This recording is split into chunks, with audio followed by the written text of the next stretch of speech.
Jemi rikthyer në studio tashmë për të prezantuar me një të ftuar që rrallë herë na ndodh ta kemi fizikisht në studio televizive, her pas here në lidhje Skype, por këtë herë Toni ndodhet në Shqipëri edhe pse për një kohë të shkurtër për të dhënë atë investimin tek shoqëria jon, tek bizneset e jo vetëm.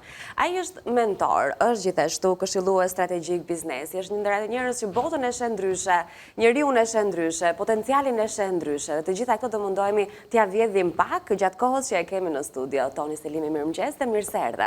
Mirëmëngjes dhe mirë se ju gjeta. Është kënaqësi të kem në studio, se e di që ardhjet e tua në Shqipëri nuk janë kaq të shpeshta, edhe pse ne po flisnim para se të fillonim këtë bisedë dhe ti je një ndër ato njerëz që e gjithë jeta jote prej vitesh tashmë është në të gjithë botën, pavarësisht se ke ndalesat e tua, edhe ato shtëpitë e tua, por udhëtimi është në fokus të gjithçkaje që ti bën. Është një udhëtim që me të vërtet të ndryshon jetën, se çdo rrethim, çdo udhëtim të jep një perspektivë të ndryshme, edhe për biznesin, edhe për liderin, edhe për veten. Përpara se ne të flasim për ardhjen tënde këtë herë në Shqipëri edhe për librin që kemi këtu, edhe pse ende nuk është në gjuhën shqipe, por sigurisht që ka një target që intereson e lexon edhe do mësoj goxha prej tij. Kur tani udhëton në këto kushte që je, kur takon njerëz ndër më të rëndësishme duhet thënë të botës së biznesit botërore, dhe kthen kokën pas dhe kujton mënyrën se si Toni është larguar nga Maqedonia mbi 30 vite më parë. E sheh atë jetën tënde si të dikujt tjetër, apo sheh veten tënde që ecën, rritet dhe mbërrin këtu ku është sot? Është pak të dyja. Të dyja, Është pak të dyja, se si nëse kthehem në moshën 20 vjeçare, i pastrehet në Londër, nuk ishte e imagjinuar botën që e kam sot. Dhe normal se në atë kohë, dhe më thënë nëse shohim zhvillimin tim si njeri, rrethanat e mia, traumat e ndryshme që i kesha, dhe më thënë pamundësia, pa mos pas asken të të udhëzone në diçka. Mos kesh financat, mos të dish gjuhën, mos dish asgjë për një kulturë të një vendit botëror, shtetëror, metropol botërore, është një frikë tepër e madhe. Dhe kur e shoh atë personin, e shoh atë kurajën, e shoh njeriu që në çdo sfidë nuk i tha vetes jo. Domethënë është një gjë që sfidat gjithë ne do t'i kena. Po është marrëdhënia me sfidën, marrëdhënia me mendjen tënde, marrëdhënia me dëshirat që ne i kemi dhe apo bëjmë ne vepra që t'i ndëgjojmë këto dëshira, që t'i ndëgjojmë domethënë atë zërin e brendshëm që u këputan nga fakulteti në Zagreb, isha në luftë civile dhe tash jam i pastrehur. A rikthehem unë të dëshira ime që e kam pas prej së vogli të krijoj dhe vazhdoj fakultetin, të bëj magjistraturën dhe të krijoj një karrierë të madhe. Dhe shumica e njerëzve e ndëgjojnë zërin, por nuk e bëjnë veprën. Edhe jetë ajo si një nostalgji se çka mundesha të bëj. Po, ose si ato pengjet që her pas here ngelin në jetë, pra duke menduar që nuk ka më kohë ta bëj, sepse duhet ishte bërë, po themi, në rastin e universitetit në ato moshën 20 vjeçare dhe tashmë mbeti. Ajo hapësira boshe e një dëshirë të paplotësuar, pavarësisht se mund të jetë një ëndër rinie të hershme, duhet plotësuar edhe 20 vite më vonë? Nëse thirrjen e ke aty, unë besoj se ajo thirrje nuk do të ndalet derisa ti ta ndëgjosh. Jo veç ta ndëgjosh, se siç e thash paras, shumë njerëz më tregojnë se ndëgjojnë, por kur e shoh sjelljen njerëzore, kur e shoh veprat e tyre, nuk ka përputhje me atë. Domethënë gjithë kena ne ëndra. Patjetër. Pyetja është, a bëj çdo gjë që duhet që ajo ëndër të realizohet? E njëjta gjë vjen edhe në biznes. Domethënë biznesi ka ata qëllimet e tyre kryesore të biznesit. Shumë njerëz kanë shumë ide të mëdha për biznes, po a është vepra aty? A është struktura, a janë sistemet, a janë marketingu, a janë PR, a janë gjithë shka që të ndihmon, a është vizioni i qartë për ti të kesh atë sukses që dëshiron. Dhe si zakonisht problemi vjen, domethënë identiteti i njeriut, me atë që dëshiron nuk përputhet. Edhe në atë identitet, domethënë ai ke vlerat e përputhura, ai ke psikologjinë të ngritur në atë nivel, ai ke mësuar çdo gjë që të duhet për atë ëndër të realizohet. Këto mendime i ke patur 20 vjeç? Kam pasur mendimin kryesor që e kam pasur, domethënë atë dëshirën që prej së vogli e kam ditë dhe gjëran që edhe prindët ma thanë, krye fakultetin, se me fakultet, domethënë mund ndryshosh edhe perceptime, por gjithashtu ne kena qenë si një klasë 2, klasë 3 në Maqedoni si shqiptar. Po. Dhe ti rritesh duke menduar se ti nuk do bësh askendi. Për shkak se ti nuk je, domethënë, populli barabart. Ky mendim të jep forcë apo të bën të cënohet vetë vlerësimi? Të dyja. Domethënë, ajo që ndryshon është se ti çfarë marrëveshje ke me veten kur ky mendim dëshiron të bjerë poshtë. Domethënë, të punone me veten se a ke ti vlerë. Domethënë, kur je me një vend që vlera yte përcaktohet prej një shteti, prej një kulture të ndryshme që ti si shqiptar nuk e pranon, prej zvogli nuk e pranoja se unë jam qytetari i dytë në këtë shtet. Ndoshta gjenetoja, ndoshta ajo që kena pas një troje, ndoshta genetika, informata. Nuk e pranoja padrejtësinë që bështë në Maqedoni, që ende është duke u bë. Dhe ajo mu më shtyri, edhe prindët në një efekt më frymëzuan, që të bëhem maj mirë. Do më thënë, shkova në shkollën e Korshaginit, në gjuhën Maqedone, u bëna matematiqari maj mirë. Gjithashtu fillova garat e Jugoslavisë, fitova, dhe edhe pse i bësha gjitha, gjithmonë më bëshin bulizëm, për shkak se isha shqiptar, asgjë tjetër. Ajo është fakt i dokumentum. Dhe ti kur vit tash në Londër, kur e shef një rrethin në të cilën ke çdo gjë, unë ta marrish atë rrugën e keqe, edhe për shumë njerëz, nëse ky dyshtim me veten, kjo marrëdhënie me vete, këto traumat e ndryshme, nëse i lejon ata të bëjnë të marrin kontroll të vetes, ti humbesh. Por nëse ti vazhdon dhe merr hapa çdo ditë çka unë mund të bëj të arrij atë qëllim, ti do të korrish sukses, do të korrish qëllimin dhe pasi korrën, do të krijosh një vizion më i madh. Përmende fjalën biznes, që në Shqipëri ne kemi shumë të hasur.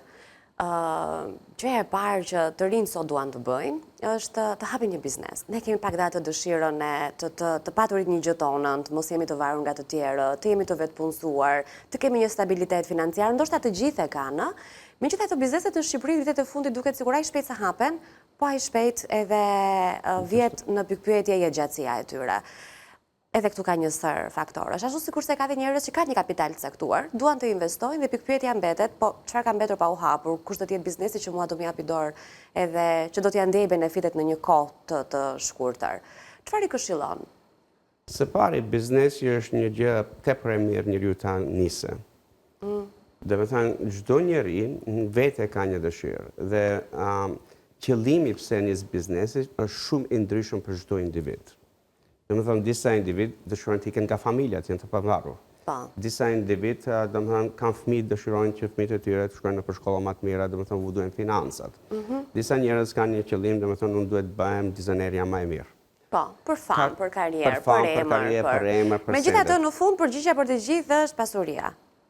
Askush nuk ecën, nuk bën biznes nëse do ketë fitim apo jo. Është normal, nuk mund të jesh ti në biznes nëse nuk ke pasuri, nëse nuk ke, domethënë, e ngrin biznesin nga ana e financave. Patjetër. Por puna është se shumica e njerëzve fokusohen te pasuria. Okej. Ky është gabim? Po unë e di prej përvojës time, por gjithashtu prej gjithë gjërat që kam mësuar nëpër botë, duke trajnuar bizneset të ndryshëm. Bizneset më të fuqishme, ata fokusohen te qëllimi. Ata fokusohen të një vizion se çka janë duke bërë me atë brand, për shembull. Nëse i marrim brendan më të mëdha, mund kanë thirrë si Diori zhvillimit personal, nëse marrim Diorin si brand. Brandi Dior nuk është e njëjtë si një brand i vogël. Domethënë, ajo energjia që vjen dhe fokusi, domethënë, një brand që zhvillohet që çdo njeri dëshiron ta ketë, por s'mund ta ketë. Ajo e ngrin edhe atë dëshirën e njeriu që unë një ditë ta marr një Dior original. Për atë të bësh, domethënë, duhet ta ngrish biznesin, duhet ta ngrish financat, duhet ta ngrish karrierën. Por puna që shkon të ngrihesh në atë nivel është shumë e madhe.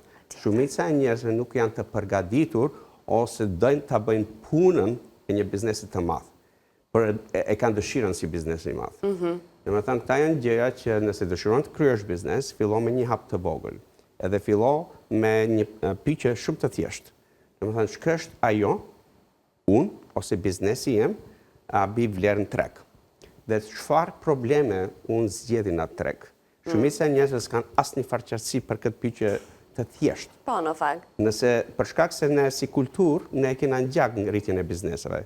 Pa që tha dështojnë shumë shpejt, po është edhe në botë statistike vërtetume. Do të thënë mbi 6,75% në varet në cilat statistika botërore, biznesa që nisin dështojnë për 5 ose 10 vjet. Jo pse ideja është e keqe. Për shkak se çdo gjë nuk është bërë në vend, do të thonë nuk është qartësu as strategjia, as sistemet, as marketingu, po as do të thonë ajo filozofia e biznesit. E qartë. Pra 30-35% e bizneseve i bie që mund të mbijetojnë dhe vazhdojnë, 10 vite dhe aty le të themi e është krijuar një lloj stabiliteti, besoj i palëkundur më. Ka besueshmërinë treg.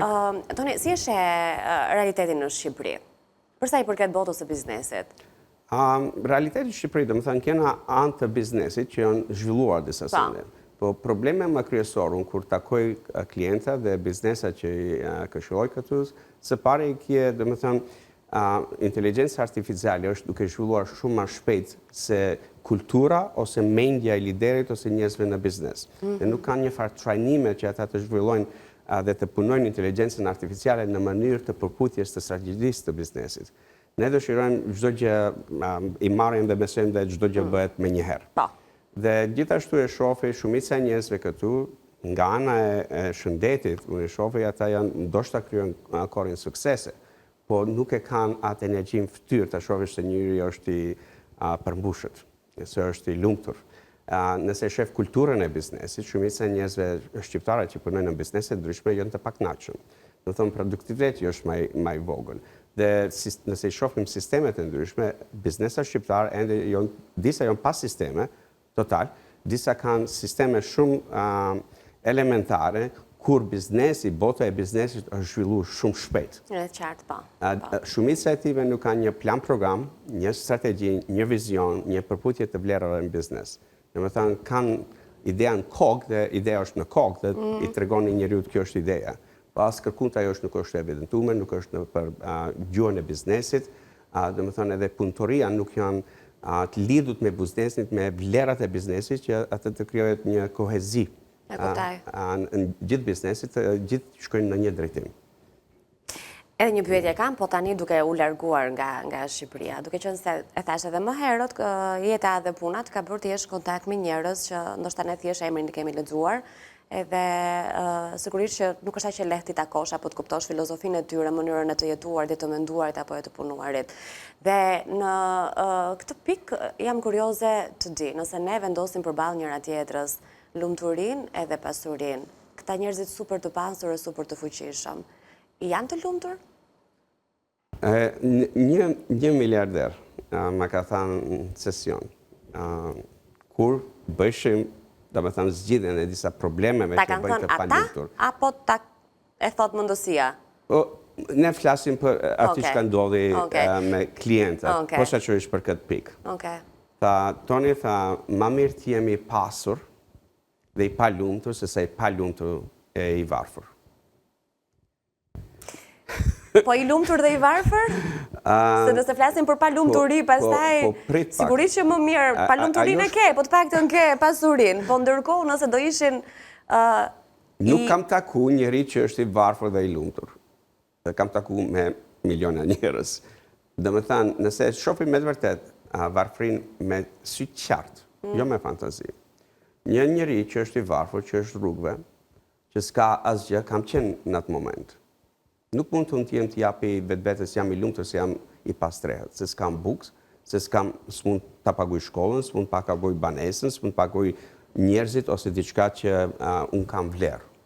Domethënë, ajo është një fantazi që ne jetojmë vetes, edhe ndalim veten për ne ta zhvillojmë dieni dhe çdo gjë që na duhet ta ngrimë edhe karrierën, edhe profesionin për edhe të ardhurat, edhe domethënë financat, dhe të bëna të lirë financialisht. Në çdo vend që kam biseduar, që kam bërë trajnime, që më kanë thirrë të bëhem speaker, kur kam parashtruar pyetjen, këtë pyetje. Po, sepse është një dilemë e madhe që çdo njeri dëshiron të jetë financialisht i lirë. Çdo njeri, çdo dorë u ngrit lart. Pa marrë parasysh se ku jam. Kush është njeriu më i pasur që ti ke takuar? Mund të themi ca emra, besoj se është sigurt që s'janë shqiptar. Jo, nuk janë shqiptar. Domethënë, nëse i shohim disa njerëz që me të vërtet janë tepër të pasur, i shohim disa yje të Hollywoodit. Okej. Dhe që kanë një ishull, domethënë 120 milion, vetëm ishulli është. Domethënë, për ata një ishull, ta blesh një ishull, është për mua ty të dalim të blejmë një darkë. Domethënë, kjo është një gjë që perceptimet janë shumë më ndryshme. Okej, dhe pse është më i lumtur ai njeriu se dikush që ka një apartament? Dhe që ka një familje të lumtur dhe që ka shëndet të plotë dhe që shijon gjërat e vogla, pastaj ju mentorët na thoni shijo detajet, vlerëso dhe i mirënjohës për atë që ke. Lumturia vjen për çdo njeri në formën e atij njeriu. Domethënë, ne kur ngrim karrierën tonë, kur ngrim jetën tonë, kur pritshmëritë që i kena në jetë ngrihen. Edhe një pyetje kam që jam gjithmonë kurioze për sa i përket, edhe sa kohë kemi, besoj jemi në 2 minuta. Kjo është pyetja e fundit. Gjithmonë kam qenë kurioze dhe besoj diskutohet edhe në treza të ndryshme, për sa i përket njerëzve super të pasur, të cilët nuk stopojnë asnjëherë, pra njerëzit më të famshëm të të Microsoft, të kompanive më të mëdha etj, që vazhdojnë edhe punojnë dhe shtojnë zerot e tyre. Kjo është një sfidë apo çfarë? Se njeriu dhe mund të stopojë aty, ka siguruar jetën e 7 brezave pas vetes dhe mund ta lë me aq për të lë të tjerë të punojnë. Çfarë është kjo mania e të? Ne si qenie njerëzore, nuk jena të limituar.